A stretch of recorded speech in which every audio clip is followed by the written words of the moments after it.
हरि हरि ओम।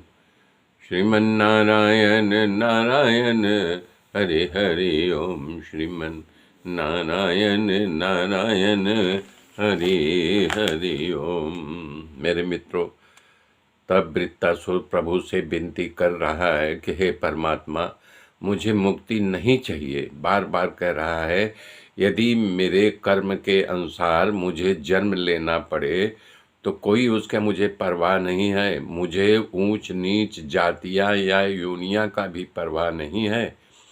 मुझे भय केवल इतना है कि मैं आपके चरणों के आश्रित हमेशा रहूं, चाहे जिस योनि में डाल दो।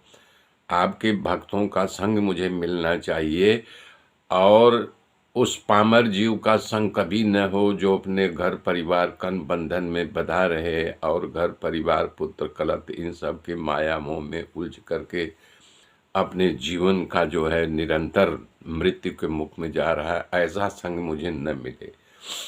सुखदेव जी कह रहे हैं, हे राजन, इस तरह से वृत्तासुर बार बार भगवान को प्रणाम करके अपने प्राण को छोड़ देता है।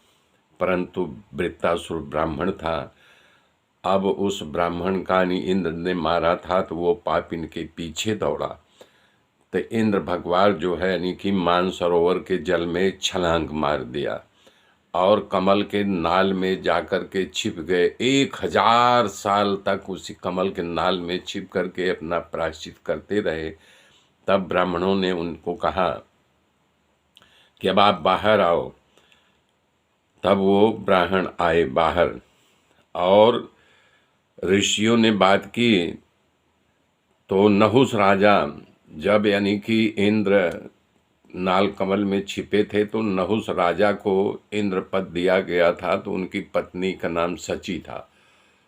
तो सची को देख करके कामांध बन गए। तो सची ने बड़ा गुस्सा किया, ऋषियों को बताया। तो ऋषि लोग उनको श्राप दे करके बोले, जा तो सांप योनि में चला जा। नहुस राजा अजगर बन करके मृत्यु लोक में घूम रहे थे।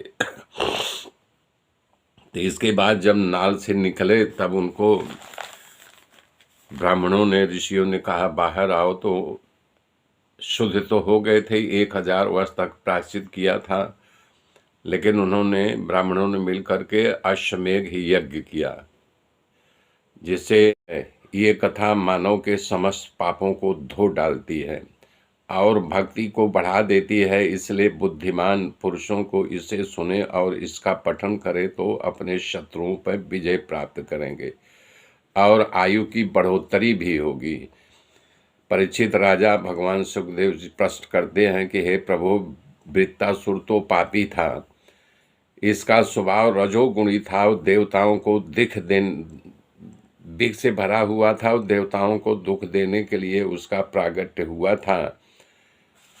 तो भगवान के नारायण के चरणों में कैसे प्रेम बढ़ा। हे प्रभु, भगवान के भक्ति तो दुर्लभ है, बड़े बड़े योगियों को भी भक्ति नहीं मिलती है। तो भला बताओ ये वृत्तासुर को कैसे प्राप्त हो गया, ये जानने की हमारी तीव्र उत्कंठा है। तब वो कहते हैं कि राजा परीक्षित की बात ऐसी है, वृत्तासुर के पूर्वजन्म की वृत्तांत सुना रहे हैं। सुखदेव जी ने कहा, हे राजन, तुम्हारी जिज्ञासा से मैं बहुत प्रसन्न हूँ। वृत्तासुर के विषय में मेरे पिताजी व्यास जी और फिर नारद जी और देवल ऋषि से इस कथा को मैंने 3 बार सुना है। वही कथा मैं आपको सुना रहा हूँ कि सच में वृत्तासुर कौन था। सूरसेन देश में एक चित्रकेतु नामक राजा राज्य करता था। वो बहुत समृद्ध और शक्तिशाली था। मेरे मृत्यु इसके आगे की गाथा कल जोड़ूंगा। तब तक के लिए जय श्री राम, जय श्री राम, जय श्री राम।